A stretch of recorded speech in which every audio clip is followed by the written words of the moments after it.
Episode 1 of The Burning Girls begins in 1556 with a horrible tragedy that will presumably foreshadow the rest of the show. It takes place in Chapel Croft in Sussex. Angry villagers with burning torches in their hands hunt two little girls taking refuge in it. They break through, drag them by the hair, and then burn them on a pyre. We jump ahead into time, 3 months from the present day in the show's timeline. The grounds aren't as frightening but still carry the eerie feeling. Reverend Brian Rushton welcomes the gathering who commemorate the Burning Girls. Children are asked to throw dolls made of twigs and wood into the fire for their great sacrifice. By nightfall, as the people sing and chant around the burning pyre, Reverend Fletcher hangs himself. We see a newspaper sitting on the first bench of the chapel, where the front page headline reads, 30 years ago, Mary and Joy, the missing girls of Chapel Croft. Cut to the present day. Reverend Jack Brooks has been roped in by Bishop Durkin as Fletcher's replacement as the vicar in Chapel Croft. Her eventful entry with her teenage daughter Flo potentially sets the tone for their temporary stay in the village. The mother-daughter duo, who feel the place is a steep downgrade from Nottingham, their real home, are horrified to see a little girl covered in blood, continuously chanting, "He killed her!" She is in shock and Jack tries to calm her down. When she asks Aaron, the church's warden, to call the police, he refrains from doing anything. The reason? That girl is Poppy Harper, the daughter of Simon Harper, who is a royalty in the village. And when he arrives to pick up Poppy, he does not take kindly to Jack. On his way back, Simon admonishes Brian for not informing him about the new vicar. The blood on Poppy is pig blood as Simon had slaughtered one earlier that day.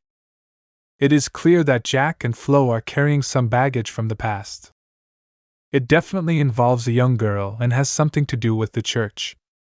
The visuals are recurring throughout the episode without making it clear what actually happened. The next morning, they receive a mysterious package at their doorstep.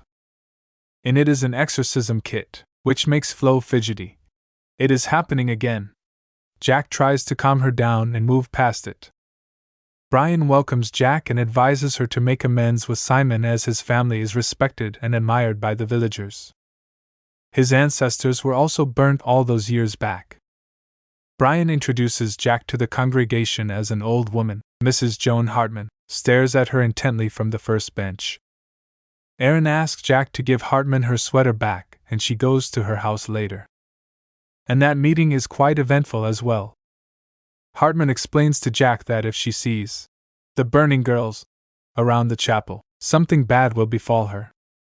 You see, their vengeful spirits still haunt the grounds and their vision is what made Fletcher, the previous vicar, interested in them. He also became interested in the other girls, Joy and Mary. Hartman recounts how the girls were considered demonic back then, although they would be called independent and strong-headed today. People didn't like their ways and their own mothers wanted to rid them of this demonism. And they simply disappeared. Joan characterizes the people of the village as evil. They're still tied to their old beliefs and ways. She also believes that Fletcher was killed, as he came close to cracking what had happened to the girls. Flo gets busy setting up her room with fairy lights and pictures, some of which hint towards what happened to Jack. She killed someone when she was little and was ostracized by the community. Flo runs into Lucas Wrigley relieving himself in the back shed. She inadvertently slams the door right in his face and then apologizes. She asks him to come inside the house, tidies him up, and as he is leaving, Lucas offers to show Flo a place for her photographs sometime. He also assures her they will be seeing each other at the school when she joins. Jack's apology to Simon does not go according to plan. Emma, Simon's wife, greets her cordially. They're just talking when Rosie, Emma and Simon's elder daughter, brings her father in. He takes Jack outside, uncharacteristically, and tells her to mind her own business. He is once again rude, authoritative, and deeply cynical, making it clear to Jack that she isn't welcome around the family. But Jack has immense support from Flo, who assures her that they will stand together, strong, against whatever the quaint town manages to throw at them. In a frightening end to the episode, Jack, who is once again unable to sleep, sees lights go off at the church. She goes to inspect and does not find anything.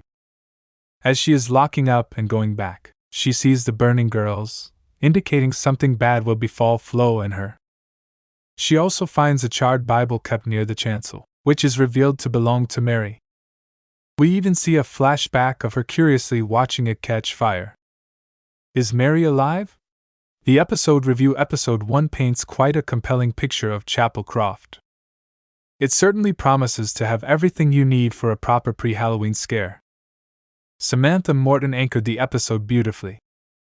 She has been such a strong performer in so many productions before, and this one is no different.